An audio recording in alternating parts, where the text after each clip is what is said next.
Good evening. It's nearly 8:15, and I apologise for the delay, guys. Obviously, with the snow, cycling home in the snow took a little bit longer than a normal bike ride home would have taken. But we're here now. Thank you for bearing with us. Tonight, I have Bede in the studio with me from Stubwood. Who's going to talk to us about, obviously, his interests, varied as they are, and all the things that he's including and doing on his YouTube. So without further ado, let's get cracking and get Bede into the studio. Hello. Good evening. Oh, this is so cool. How are you doing? Yeah, I'm doing really well, thanks, mate. Doing really well. It's so cool.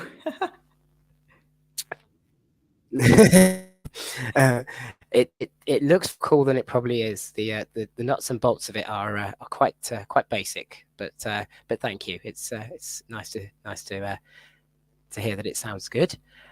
So I suppose we'll start with the very beginning, because you've had a YouTube channel now for 3 years, haven't you? Yep, that's very true. Yep. Yeah, 3 years. Crikey.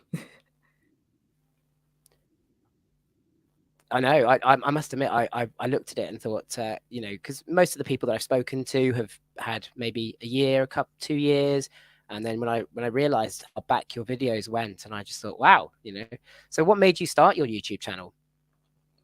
So I first started because, well, the closest heritage railway to me is the Great Central Railway up in Loughborough and Leicester. And I thought, okay, it'd be pretty cool seeing as I go about 3 times a year, because it's just a fantastic heritage railway having a main line practically.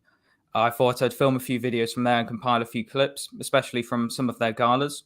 And so I just thought, may as well create a YouTube channel. I didn't actually know what to call it back then. So I thought, this is such a cool story, but I'll say it. I thought I'd call it something like an interesting name that's unique or something. And I thought, okay, what's interesting? I thought back to when my family used to live in Stubwood, which is a village actually near Alton Towers. So the name Stubwood on as a YouTube channel is actually named after a village, which is really this is really interesting. And I actually still have yet to get a picture of myself next to the village sign. It's just one of those small things that's, well, yeah, it's just what I decided to name the channel, really. Yeah. That's really clever, though. I like clever names, and I think that is up there with the definitely with the clever ones, because I had no idea what it was, and the plan was always to ask you.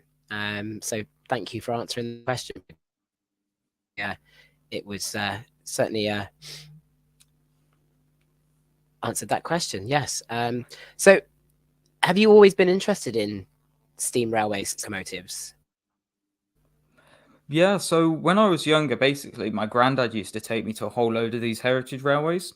So the closest one to Alton Towers and the village of Alton, which is where my grandparents live, was the Churnet Valley Railway. And my granddad was never really a big fan of that railway, but he liked to just take me down just to have a look at the steam locos there and the diesels and everything.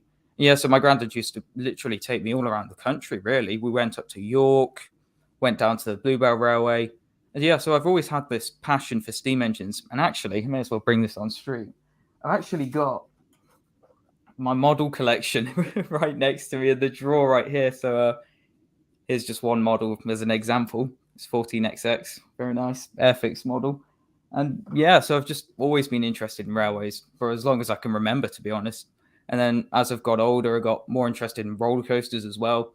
And of course, the two genres share very similar technologies, especially more modern day kind of trains and more modern roller coasters in that kind of sense.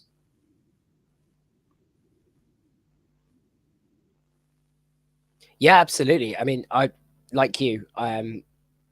My childhood revolved a lot around heritage railways. I was brought up around the Severn Valley Railway, which obviously Yeah. runs from Bridgnorth to Kidderminster, and Mm. I'm fortunate then to be. I think it's probably less possible now because of health and safety. But back then, you could do loco shed tours, so go and see all these massive locomotives from ground level. As a young child, and I fell in love with them, the same way that you did. And then that for me, that then went on. We moved out to Wales when I was about 9 or 10, and there was a narrow gauge heritage railway right in the town where we moved to, and so I started working as a volunteer there, and worked my way up and through, and yeah, that was a really nice experience for me. Yourself with filming these heritage railways, did you ever think that you would stop with just filming heritage railways, or was it always planned to move into roller coasters as well? Yeah, so it's interesting you mentioned that because I'll be honest, 2019 me, which is when the channel started, as you mentioned earlier, I didn't really know what this YouTube thing was about. So I was just uploading videos that I thought were kind of cool. I got a GoPro Hero 3 for my birthday that year. So a lot of the earlier videos were literally just filmed on a GoPro Hero 3, which GoPros are amazing as action cameras. The image stabilization is incredible. But yeah, I don't know when the shift to purely roller coasters started. I think it was. Actually, here's a story that I probably should mention, because when I eventually reach 1,000 subscribers, I'll be releasing some of the privated videos that used to be public on the channel, and they are incredibly embarrassing. It's actually kind of ridiculous. Because you know how Coaster Studios does his coaster parodies. I wanted to be the British version of Coaster Studios. So I made these Yeah. absolutely atrocious coaster parodies that, well, they kickstarted the channel and gave me my first 30 subscribers or so. But looking back now, I watched one of them the other day and I was like, oh my gosh, it's appalling. But yeah. Yeah, I think yeah, it's that is quite interesting though, that you sort of went through that parody sort of section, and then now of course you're producing these great videos, vlogs, Oh, etc. thank you. Obviously, looking through your channel, there is a number of videos showing you designing and building roller coasters out of Connects. Connects, for anybody that doesn't know, is it's a construction toy. I don't want to call it a toy, but I suppose it is a toy. It was originally intended as a toy, which, like Lego, is is designed for building and encouraging imagination. It's probably a bit more versatile than Lego because of the way that it is constructed, and you can actually purchase now pre-made and packaged roller coasters, which I know I certainly took advantage of during lockdown when I needed a roller coaster fix. So how did you come across that, and why did you want to build these roller coasters out of Connects? Yeah, so I say it goes back to when I started to get like properly interested in roller coasters, which was around late 2017, early 2018. So naturally, the big guys back then, and still now, to be honest, Theme Park Worldwide, Coaster Studios, Coaster Bot. I saw these guys doing all these amazing things, and I thought, oh, I really like the look of this. And of course, I don't think Planet Coaster was out back then. So I thought, I really want to build something like this. I want to build my own creation, just like John Wardley has done with Nemesis and the Smile. I wanted to have my own take on some of these rides. And so yeah, I asked my parents for some Connects for Christmas, and we found some like secondhand sets off eBay. Which, yeah, if you want to find some Connects, eBay is pretty good at finding like bulk loads of Connects for like decently high, well, not decently high prices, decently low prices. And yeah, I just thought I'd try and make some really extravagant roller coasters. And I actually found some footage the other day of one of my old creations.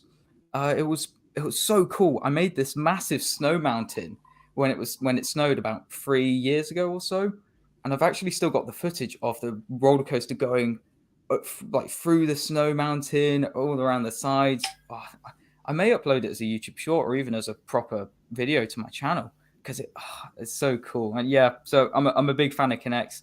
Actually, do you want me to go and get one of my models now? It's not too big. It's around this big-ish. Absolutely, yep, yep. Bring it on. No. Yeah, cool. I'll be back in just a second. Yeah, no worries.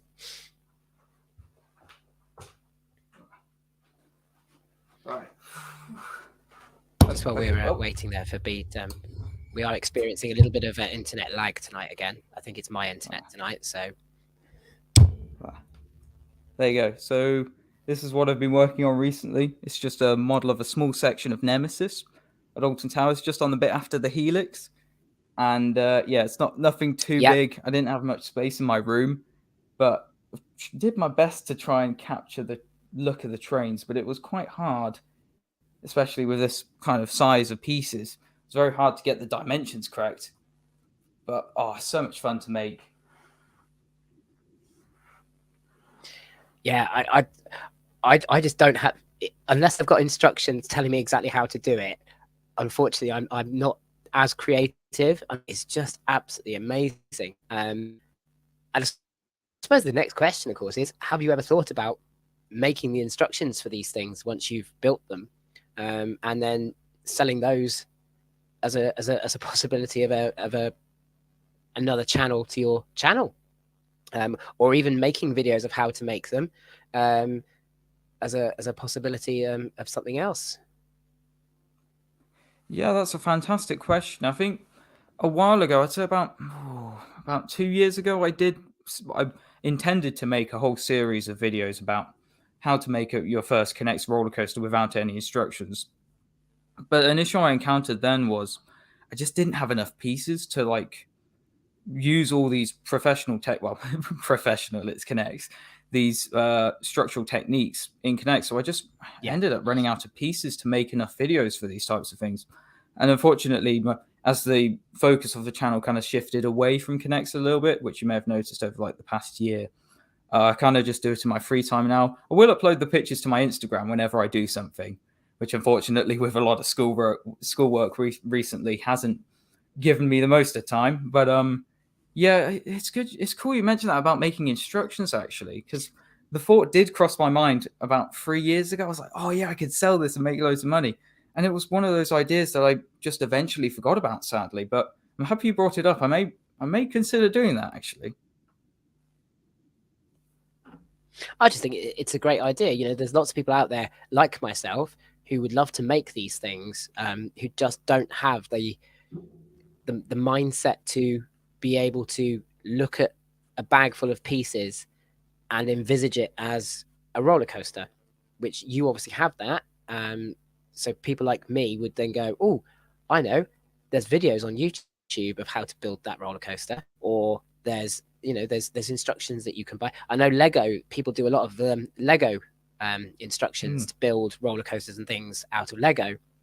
And you can buy those through eBay and things like that. And I just think Kinects is very similar. As I say, it's a construction tool as well. And I think it would be a great idea for your channel when you have obviously more time. Studies are always more important. That's the parent side of me there. I apologize. That's okay. I'm sure you hear that. I'm sure you hear that enough from your own parents. It is finding time, as you say. Obviously I'm not studying like you, but working and having a family is, you're trying to find time to do everything that you would love to do. There's about 100 million videos that I'd love to make, but finding the time to do those videos is quite often a bit tricky.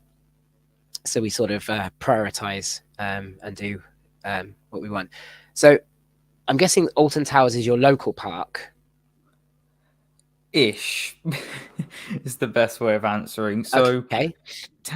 Technically my home park is Drayton Manor, but because it's more of a family park and they've been getting rid of a few attractions, I haven't purchased a season pass to Drayton Manor in a while. I'm considering about purchasing one in the next 2. Well, to be fair, in the next 2 years, I may not be in where I live at the moment, so we'll just have to wait and see. But Yeah, so Alton Towers is the park I visit the most throughout the year. So technically-ish, it's my home park, I guess. But yeah, Drayton Manor is the one that's closest.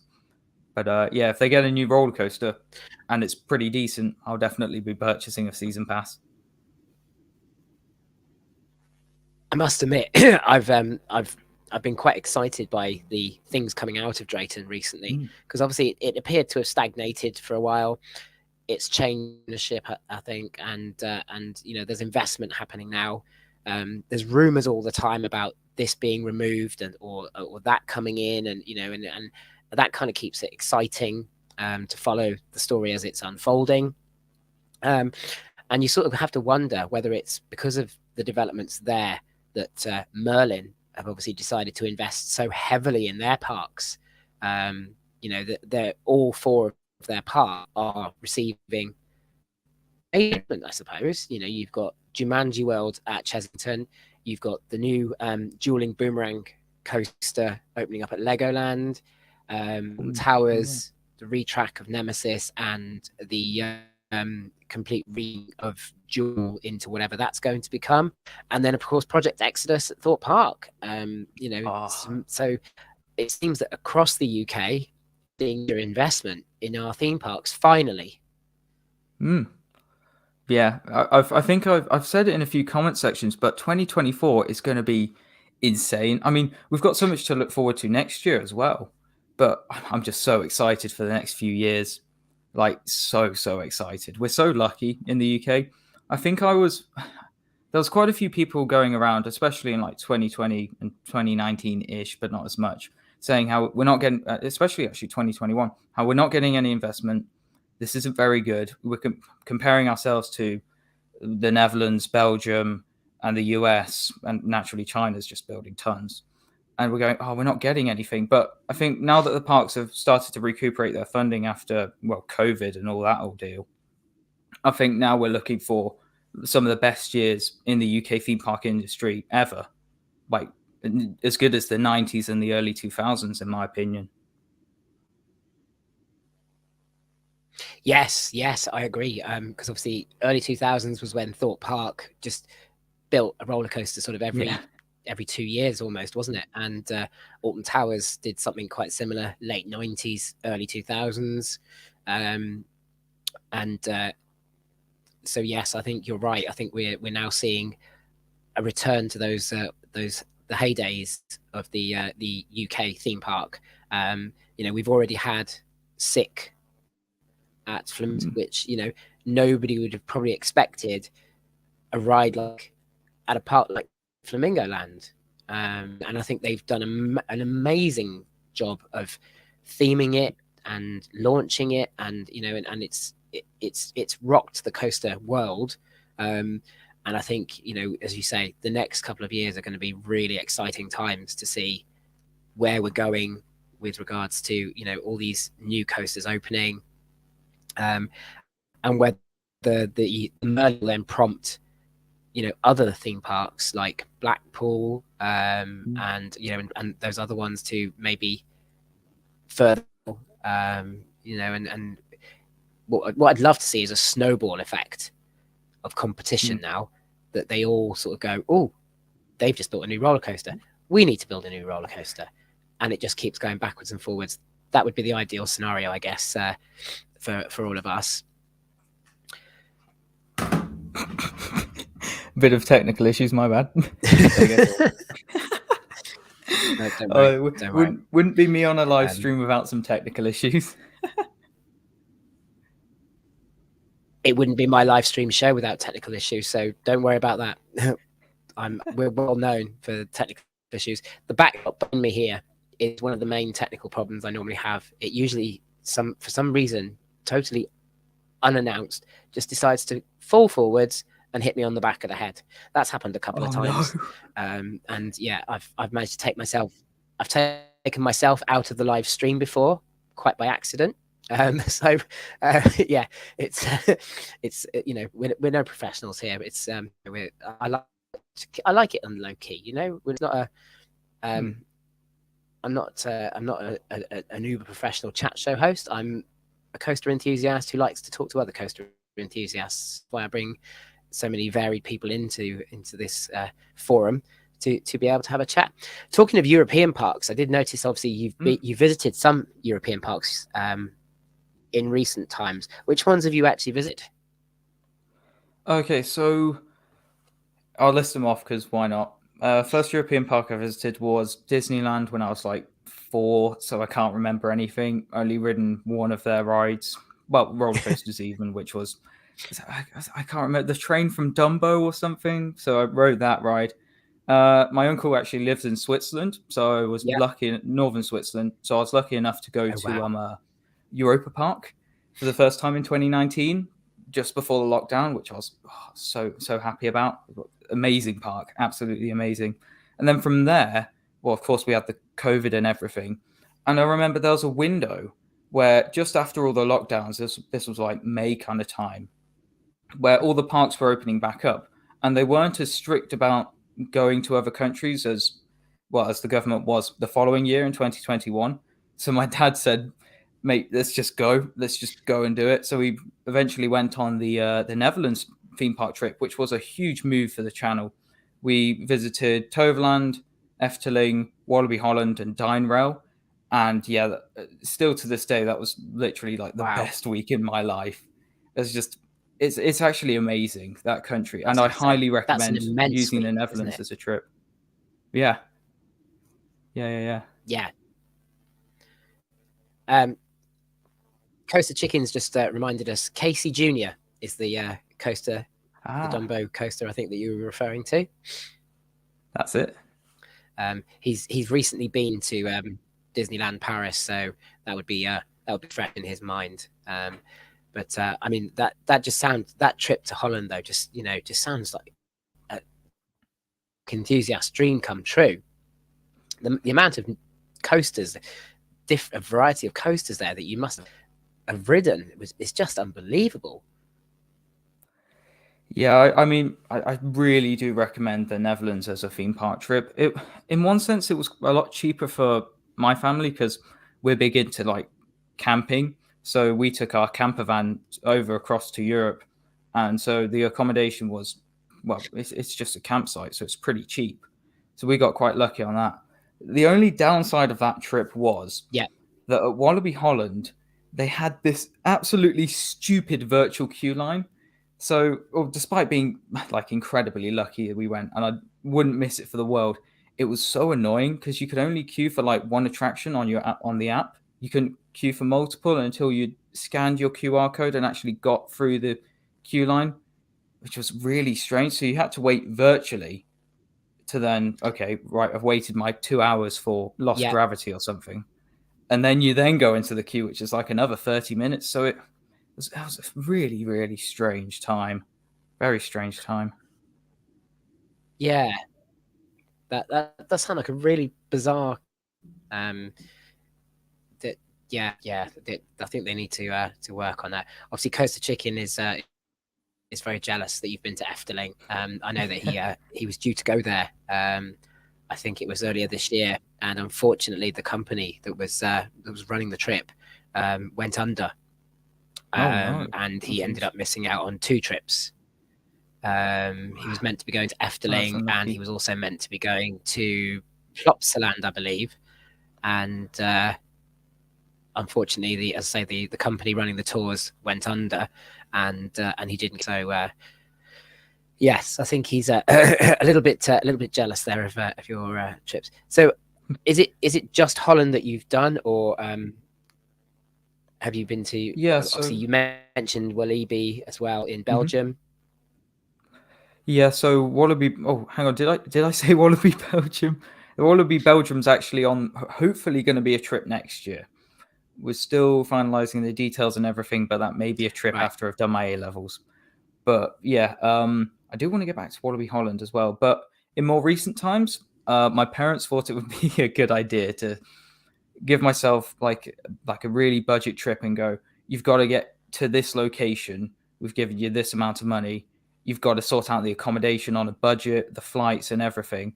And so with that in mind, I thought, okay, with this quite small budget, where am I going to go? And I thought, okay, well, I did German at GCSE. Maybe let's have a look at some of the German parks. And there was one park that stood out to me, which if you'd asked anyone, they probably would have gone to Cologne for Phantasialand. But for me, I took a flight straight to Frankfurt and went to Holiday Park, which is where the most recent vlog on the channel has come from. And yeah, I managed to get on Expedition G-Force, which was something else. That ride is so dang good.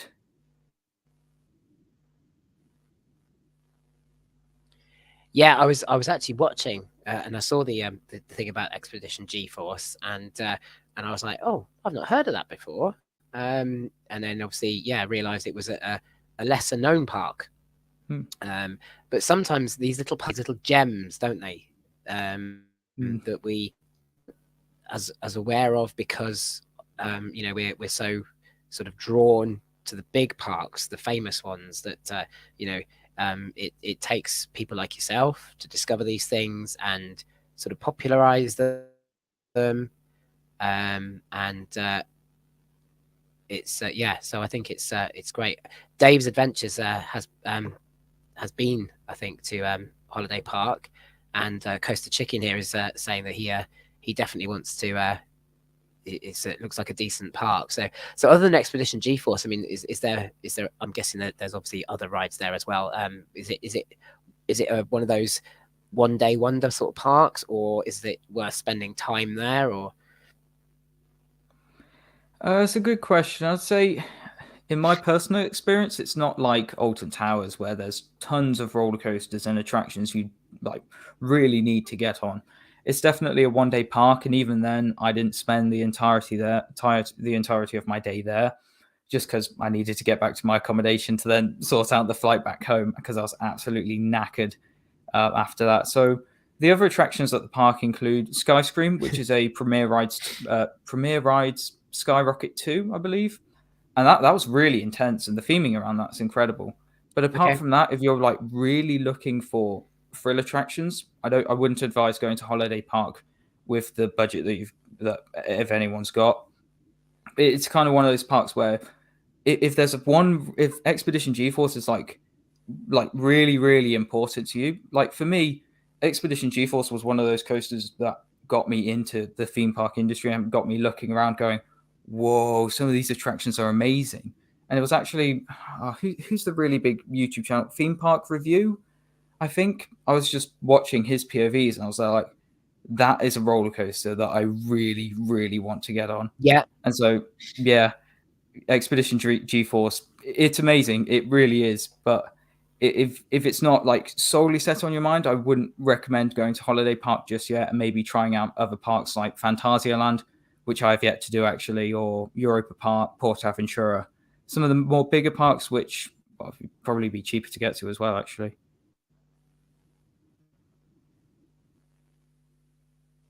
okay. I must admit, I've not done any European parks yet. My first sort of planned trip hasn't quite been totally planned yet. Is there's a group of us lads who are hoping to head to Plopsaland because obviously Ride to Happiness. Yeah. Got to do Ride to Happiness. I've looked at it. I've seen the POVs. I've looked at the theming. I probably know every element of that ride from the number of videos I've watched about it. And every time I watch it, I'm just like, I've got to do this ride. I've got to do this coaster. It just looks absolutely amazing. And I don't think I've come across a single person yet who's gone, it's overrated. It's overrated. Everybody that I know that's done it praises it, for being an absolutely awesome ride. So that's my first plan, is to get to there and to get Ride to Happiness as my first European cred, if you like. And then maybe go from there. But obviously there's still quite a lot of UK parks that I've not done yet. Flamingo Land, Adventure Island, Fantasy Island. So I'm going to work my way around those as well over the next sort of 12 months, hopefully. Because I want to get all the creds first, and then sort of work my way, hopefully across Europe. But yeah, it's that's my bucket list sort of number to get to Upsland and get that ride to happiness under my belt.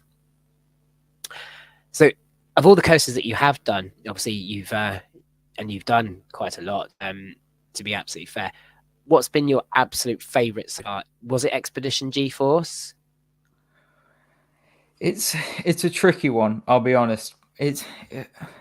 Expedition G-Force is kind of like Nemesis, in my opinion. I mentioned in my review how not only is Expedition G-Force fantastic for the airtime, like it's truly amazing because of the tiny intimate T-bar restraints, but it's also really intense, like just as intense as Nemesis. So you're really feeling yourself getting pushed down into your seat. But I'm a man who kind of likes inversions as well. Obviously we have the Smiler in the UK, so that's kind of produced my love of inversions on rides. So I've got to say, Untamed is still my number one for its mix of airtime and inversions. The only thing with the one RMC that I have done is that the restraints aren't actually that good. They're very tight on your legs, and there's some needless shin guards. It's not the most comfortable of attractions. And I think that's just the nature of the ride, really, when you're pulling, nearly minus 2 Gs. It's just kind of insane to think about. But yeah, I've got to say Untamed is still my favorite roller coaster of all time. But yeah.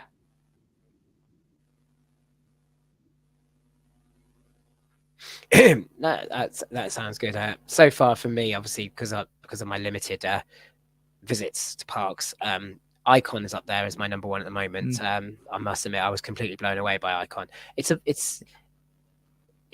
simple, but it does what it does so well. And then I don't know if you done Enzo, because that to me was just another level.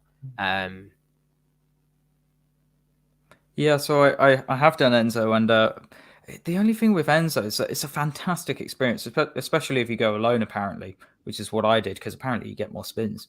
And I thought Enzo was a fantastic experience. It was just too overpriced.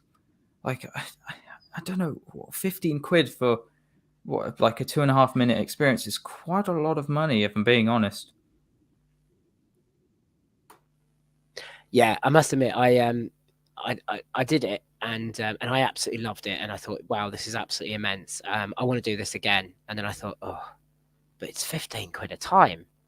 If it had been £10, I probably would have done it a second time, because I'd have gone, oh, it's only 20 quid and it's 2 goes. Whereas £15, and then £30, and yeah, it starts to add up.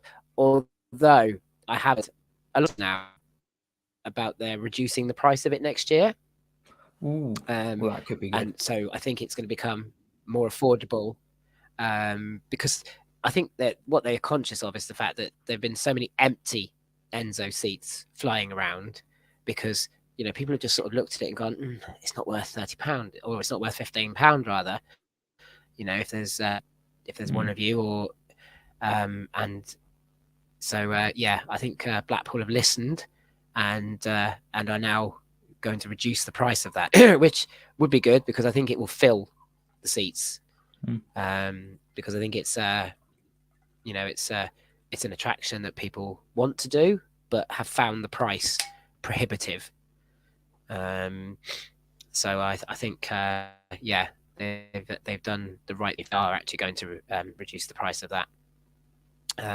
But it was absolutely awesome. I've got to be honest and say, I've never gone through a top hat sideways, or through an inversion sideways or backwards, and it was just absolutely crazy. It's one of those rides where there's no point holding on, because you don't know where you're going or which way you're going to twist or turn anyway. So you just have to let go and just go with it. And when you do that, that's when you really enjoy it, because it just completely blows your mind. 1 minute you're looking this way, and then it's that way, and then I had no idea where I was until I actually got back to the station. Went, oh yeah, here we go. Yeah, Enzo's amazing. It's so cool. I mean, if it's just like a taster for Ride to Happiness, wow, that ride must be insane. Yes, I agree. So what about your worst coaster? Name and shame. Yeah. Oh, well, it's earlier this year I was lucky enough to go to Flamingo Land. And oh my gosh, you know how Digital Dan like always makes fun of Hero and it like gets hated on in the community? I was thinking, is it really that bad, or is it kind of one of those things that people just dramatize about? So I get on the train of Hero and you go up that horrible spiral lift hill that does nothing. It's like Hero is awful. I on it. There's very few roller coasters out there that I'll go, okay, I never want to ride that again. Hero is one of them. Infusion I can do because you're there, you're in the seat, you know you're not going to move around. But with Hero, if you're not holding on, you'll just be shaking around like a ragdoll. Especially for me, because I'm not actually that tall. I really thought, because you hold on to these really weird bars at the front. If you don't hold on properly, your back's just going to hit straight into that roof when you go through some of these twists. But yeah, I'm not a fan of Hero at all.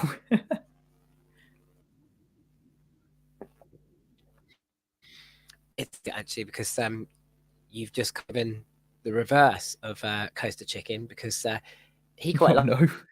likes Hero, and that but Infusion, when we did that in Blackpool, he wasn't a fan of Infusion, and I kind of got it with Infusion. That was a roller coaster. I did get off and go, okay, I've done it once. At a push, I might try it one more time, but I didn't enjoy it. That inline twist was the roughest bit for me. The head rattle was just so uncomfortable. You know, people complain about Colossus, but actually, this is worse. This is far worse. Yeah. Whereas James absolutely loves Hero, and he will defend Hero, I think, till the day he dies. He absolutely loved it. So I guess it's horses for courses, really. Yeah, it's. So if you had to choose one roller coaster in the whole world that you are absolutely desperate to ride, what would that be? Well, that's a fantastic question. It's one of those things where it changes year to year because of course we've had in the past, well, since I've become an enthusiast in like 2018, 2017, naturally there was that huge Steel Vengeance hype in 2018, and for like those 2 years or so, like Steel Vengeance is amazing, I gotta go on this ride at least some point in my life. And then there was like a small moment of time when I was like, whoa, Top Thrill Dragster looks amazing, which, well, I mean, obviously with the recent accident, very, very sad on that. And we'll just have to see what happens with that attraction going forward. But at the moment, I've got to say it's going to be Velocicoaster. Just because, well, after riding, saw the ride, especially at Fort Park, how I really noticed how much theming can make an impact on your overall experience. And that when you ride a coaster and there's not quite as much theming, it doesn't quite have the same effect. But yeah.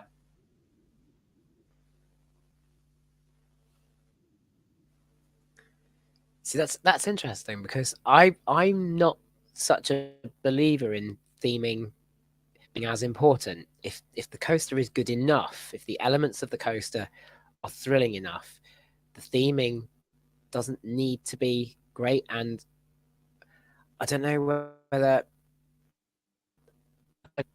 rides are themed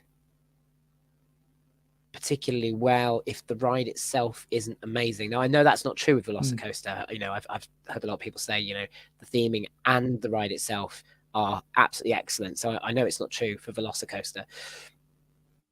But you sort of think sometimes, you know, that if they is the theming just there to hide a substandard, not substandard, but you know, a not so great ride. As I say, for me, the ride itself is the important thing.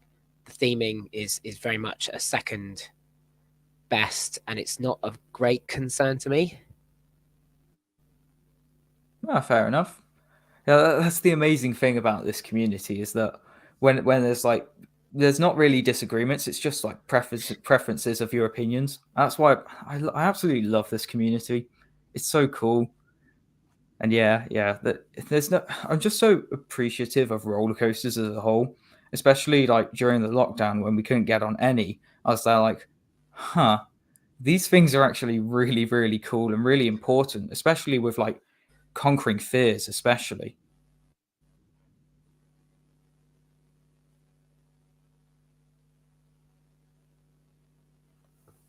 Yeah, I mean, I suppose. Well, COVID is for me was actually the turning point about in my fear and desire to conquer roller COVID. Um, I was absolutely terrified of roller coasters. I couldn't get on them. You know, I'd had to do the walk of shame from Scorpio S, and then all of a sudden COVID happened, and my mindset was very much changed by. I suppose we were all reminded of our mortality in a sort of dark way, and so I was just sort of like, yeah, I'm not going to let this control me anymore, and that's when for me after COVID was when I started tackling all the big rides. But I get for a lot of people it must have been a hard time not being able to go and do something that they loved, you know, so much, and there not being really any compromise, if you like, any alternative at that point to quench that desire to get back on a roller coaster. Yeah, no, I completely agree. I think the first roller coaster I rode after being in lockdown, after my dad went, right, let's get to the Netherlands, was Baron 1898 at Efteling. And I only got one ride on it, but I don't know, Okay, it felt yeah. a lot more intense than I think it probably should have been. Naturally, the drop on these B&M dive coasters are so good. But the helix towards the end of the ride, I was like, whoa, this is feeling really, really intense. It's annoying because I've only ever got one ride on it, so I don't know if it's just my perception of the ride or whether it is actually intense. It's one of those things where I just don't know. I just have no idea. Again, like you say, though, it's, you know, there's I'm sure that there's probably 100 people out there who will say, "Oh yeah, yeah, it is that intense. It is that intense," and then 100 people will say, "Oh, it's not. No, it's not. It's Mm, not. It's not." As you said, this community's we're so divided and yet joined. If that makes mm, sense, you know, we'll argue all day long about roller coaster, but at the end of the day, we all remember that we love roller coasters. mm. Yeah, completely agree. That brings us together as a community, doesn't it? Um, and we enjoy arguing about them. Let's face it. Mm. You know, there's the super controversial posts go up on Instagram, shall we say, about roller coasters, and I know I've done it myself, where I've uh, I've professed hate of roller coasters purely to provoke debate. Um, you know, and you know, but it's great that we can have that. It's healthy, isn't it? You know, if we Mm, all thought mm. exactly the same, what a boring community we would be in. You know, it certainly keeps it more interesting. And it is a fantastic community. I'm so proud to be part, you know, and so accepted by it. I'm a newcomer to it, you know. I'm finding my feet, feeling my way around, you know, making new friends all the time. But it's been such a welcoming community for me that, you know, and I'm so proud and privileged to be to have had that, you know, and as you say, it is a great place. If there's anybody with any questions for Bede, please whack them in the live chat. Otherwise, I'll just keep filing questions at him like the Spanish Inquisition. It's absolutely fine. I'm sure we can keep going. Um, Normally, we have the coaster capturers, who I'm sure you've heard of. Everybody's heard of Mm. the coaster capturers in the chat.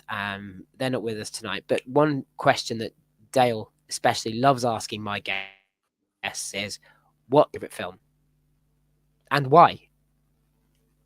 I'm really favorite film. Oh, there you go, fantastic. Oh, it's so good having the chat on my phone right here, so I can see the delay slightly. So that's good. Favorite film. It's really Yeah, tricky because I got to say I am into my war films, not in like a dark sadistic way, but I really like Dunkirk for the story it portrays, the music, the build up, the way how like every tiny little detail of that is just amazing. The set pieces, the dogfights, and how little they use CGI. Yeah, so that it's got to be Dunkirk for me. I think that was 2017 that came out, but yeah, that's probably my favorite film. Yes, it was, wasn't it? Yeah, I must admit, I'm quite surprised by that. You don't Yeah. normally find many young people citing war films, as a favorite film. So that I think that's brilliant, and it's certainly a very different answer to the sort of answers that you sort of the obviously popular films, but it's great. That's again, it shows the diversity within the community, doesn't it? Dave's asking your favorite water ride. Now, I hate water rides. I'm Ooh. not going to lie, I hate them. Yeah. Um, Yeah. Ooh, that's a good question. Favorite water ride? I did ride Poseidon at Europa Park, and is it a water ride? It's more of a water coaster. And it was funny because the first time I went was in December 2019, and my mum and my sister came with me as well because naturally I needed someone to help take me the 100 or so miles up to Europa Park from Switzerland. And yeah, I was the only person on the entire train that got wet. So for that special memory, I've got to say that's currently open, Poseidon. But in terms of my favorite water ride of all time, I've got to say the Flume at Alton Towers. That thing was full of so many memories. I used to ride that thing endlessly with my granddad, and I still remember that big rubber duck in the tunnel. I miss that ride so much.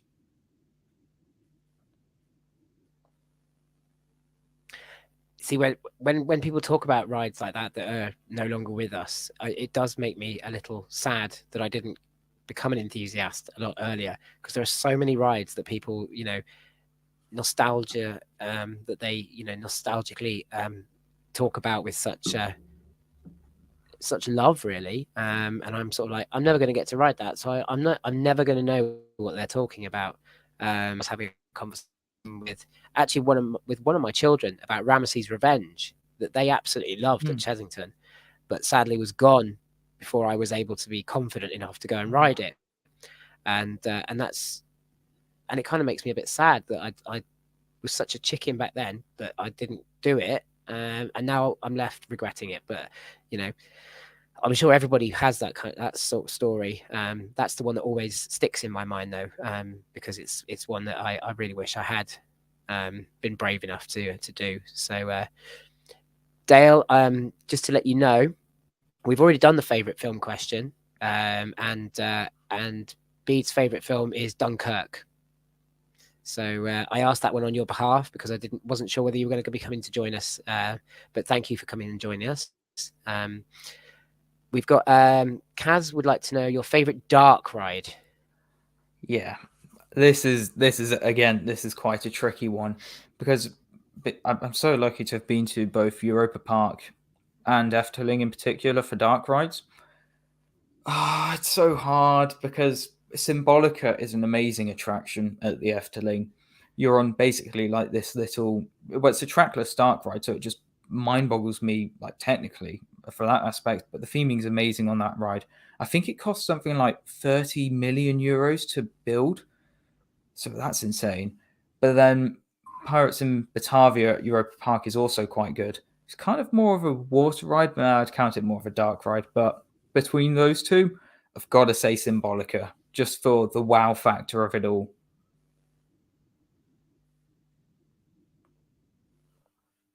Yeah, £20 million is a massive investment on a ride, isn't it?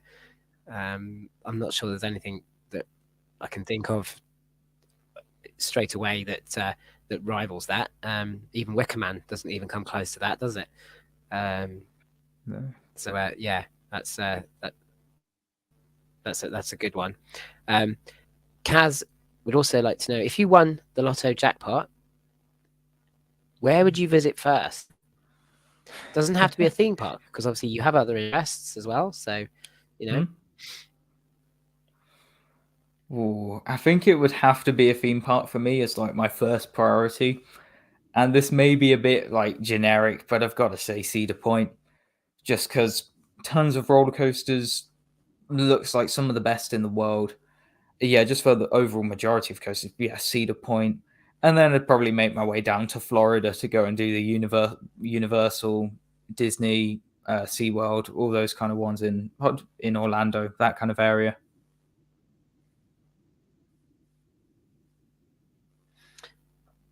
Sounds good. I think for me, I'd do Busch Gardens in Tampa Bay first. Ooh. Having spoken to the Zoodaloopers who were on last week, and Longhorn Coasters, and a couple of the other stateside enthusiasts that I talked to, and I just, yeah, something about Busch Gardens Tampa just I don't know, makes me want to go there first, and try out some of the rides there. So I think that would be my first. Obviously, we talked a little bit earlier about steam railways, and if there was if there was one locomotive to haul a special that you were on, what would it be? Oh, that's a really good question. If there's one local, it's so tricky because living in the Midlands, I'm quite close to the West Coast Main Line, which for those who don't know is like the main line between London, Crewe, and then up north to Carlisle, and Glasgow. But so I've seen quite a few steam trains come through, but I've probably got to say the Duchess of Sutherland, just because massive LMS engine, and I love that thing in red. It looks so good, and the whistle as well. It's so cool. I've been very fortunate that I've actually done a trip behind the Duchess of Sutherland. It did a King's Cross to York, I think it was, back in 2012, and that was I must admit, that was an absolutely fantastic experience. And I don't think you necessarily need to be a steam enthusiast to appreciate these things. That, just these are beasts of machines. And I was always brought up being told that they're the closest thing to life that a machine can be, even down to temperament, because some of them can be quite temperamental. But yeah, it's that was a very fortunate trip, and we're in York. It snowed as well, which was just absolutely added to the experience, to see this locomotive going through as it was running around its train was just unbelievable. But yeah, I can definitely. I think for me, I'd like to get behind Duchess of Hamilton, which is, for anybody who doesn't know anything much about steam locomotives, Duchess of Hamilton and Duchess of Sutherland are essentially the same locomotive, just different numbered locomotives within the same class. Both absolutely phenomenal locomotives. But Duchess of Hamilton's probably the slightly more famous, isn't it? Yeah, that's a really good opinion to have, actually. Oh, it would be fantastic if we could, like, I don't know if Duchess of Hamilton would ever run again in Steam because it's at it's part of the National Collection in York. But it'd be great to see City of Birmingham, which is in Birmingham, which is of the same class, that used to have streamlining, just get given some streamlining, because you see an A4 with streamlining and you go, that's cool. That looks really modern, even to today's like streamlining standards of trains. But there's something about the streamlining on those Duchess classes that just looks imposing and just looks impressive, especially seeing as you can see the huge driving wheels. It's so cool. The streamlined Duchesses always remind me a bit of the bullet train in Japan, and yet they're so many, but they're generationally so far apart. You just sort of think that's, they knew what they were doing when it came to that sort of thing. So I think it's it does, as you say, it does look, and those driving wheels, 6'1", I think they are on a Duchess, are just absolutely phenomenal when you stand up against them and you realize, that they dwarf most people. Just the sheer size of a wheel, it's it's quite phenomenal experience. I think I'm done with the questions that I had for you. If anybody's got any other questions for Bede, we've got about 5 minutes before the end of the show. I could reel off a whole load more questions for you, but I do like to give other people a bit of a chance to ask questions, because otherwise it just becomes me firing questions at you constantly. Are you well? Yeah, obviously nothing's come up so far. So, are you planning on doing any more railway vlogs? Ooh. Yeah, so that's so again, you've asked some fantastic questions. You've been a really, really good host. Um, it's tricky because one of my mates said, who's also a railway enthusiast, yeah, why don't you do some more train stuff? I don't know. I would be appealing to people like you and me who are interested in both, but I think I may do some testing with the YouTube Shorts or something along those lines, just to see how well my audience would react to seeing something slightly outside of our niche. I don't know. It's tricky. I'm tempted just to create like a new channel as well and maybe do purely railway stuff there. Especially as once I get through with my A levels, I'll have a lot more time on my hands, which will mean I can probably do more visits down to my local station to get more footage and see some exciting stuff come through, if you know what I mean. Yes. Yeah, I was just going to say, it might be difficult to have the two things running on the same channel, but starting up a separate channel, just purely because when I was looking through for footage of the Duchess of Sutherland, which actually I've got, and I'll show it in a minute. I've got some footage of the Duchess of Sutherland actually, that I got from YouTube. The credit for the video is in the description. Um, there was the views actually on some of these videos were quite, there was we're talking tens of thousands of views. So there's obviously a market there for steam railways. Still, it's not a dying interest, which I try to write it off as, I think. But yeah, so maybe that's an option. A second channel. Have you got enough time to run two channels? Don't know if that's too big an ask, maybe, but yeah, I think I'd have to heavily consider that because I've still got a lot of editing projects going on at the moment with the Stubwood YouTube channel. I've probably got to start thinking about 1,000 subscriber special. Actually, I have no idea what to do. I'm completely stuck on that one. bless you. Dave is dying to know what the picture is on the wall behind you. That is, yeah.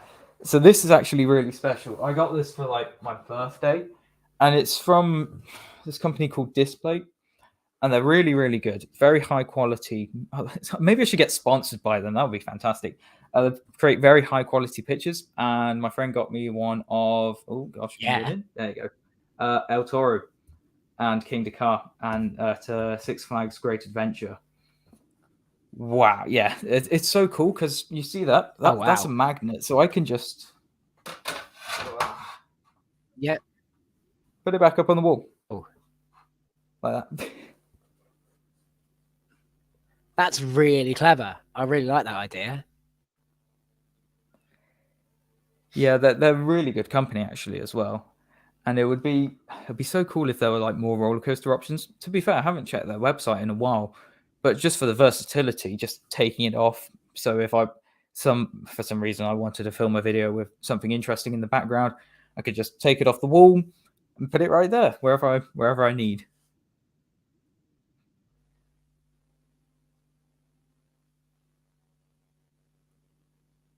Yeah, absolutely. Yeah, it gives you that versatility, doesn't it? Being able to move things and keep it fresh and change things up, and which yeah, I think is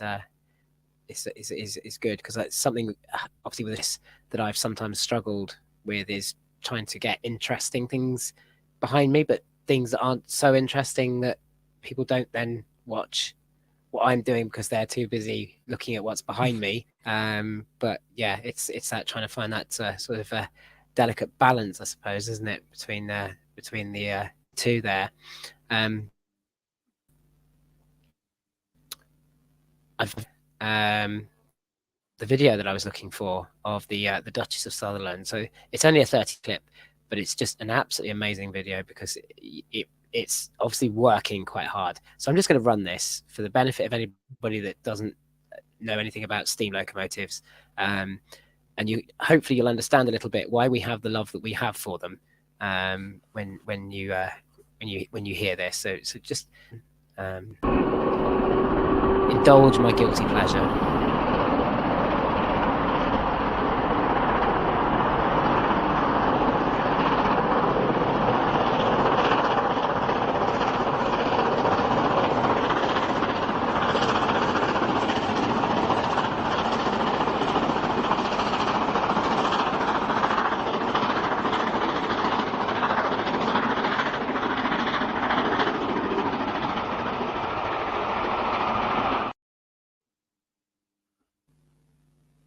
There we go. What a beautiful machine. What an absolutely beautiful machine. Yeah. Well, thank you very much for coming in tonight to chat. It's been great to get to know you. We didn't even cover, actually. I was going to talk to you about running the half marathon at Alton Towers. Actually, we can just obviously talk about that, because you actually ran the half marathon, didn't you? Yep. Yes, did indeed. I was very happy with that. Very happy with my time on that run. That is seriously one of the best things I've ever done, and one of the best events ever. If you like theme parks and you like running, it's just so cool. Like, as you run past the Smiler, you see it going. It was honestly one of the best things I've ever done. And the medal was amazing as well, that they give to you at the end.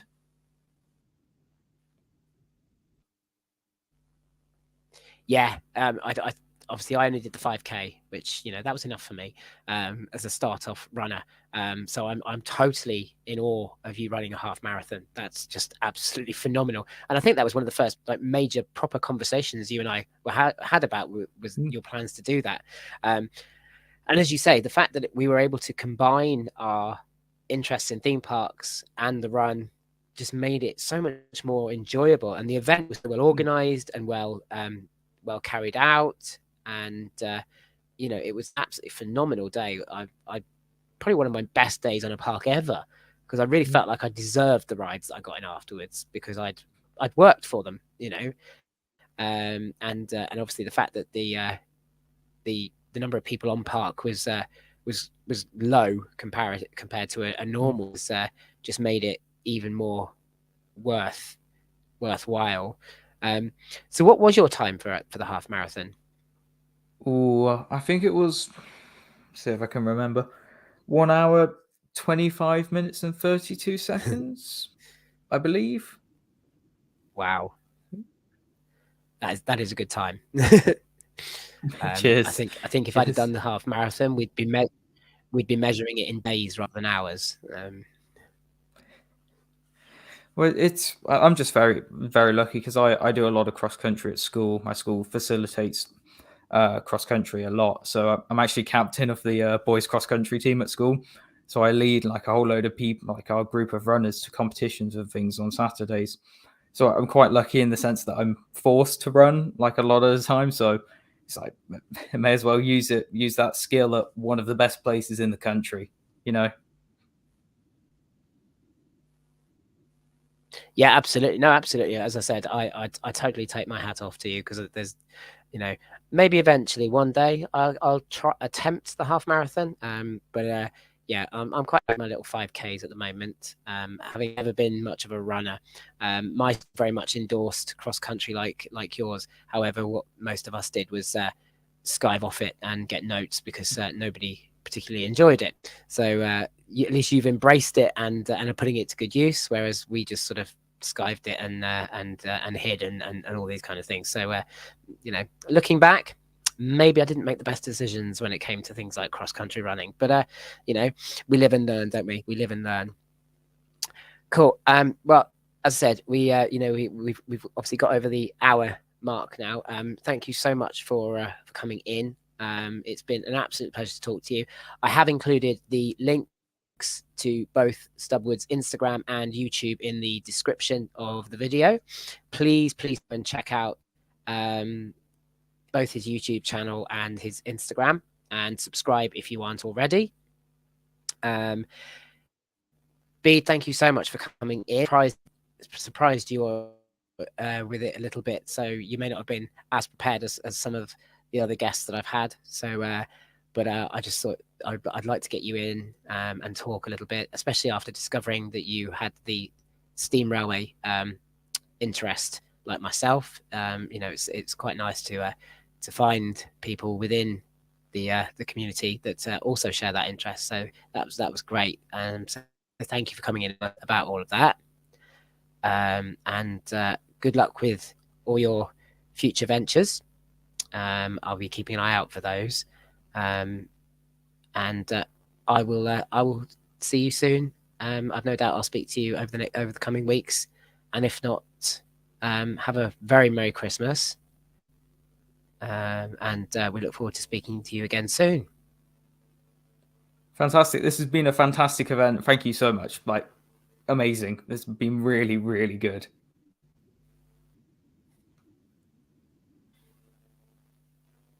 I've really enjoyed it. So thank you so much for coming in. And as I say, I will speak to you again soon.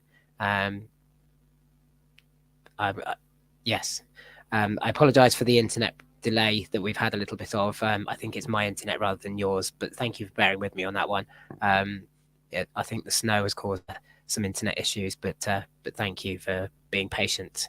And I'll speak to you soon. So take care. Hi, thank you for having me. See you later. Bye. So there we go. Bede from Stubwood.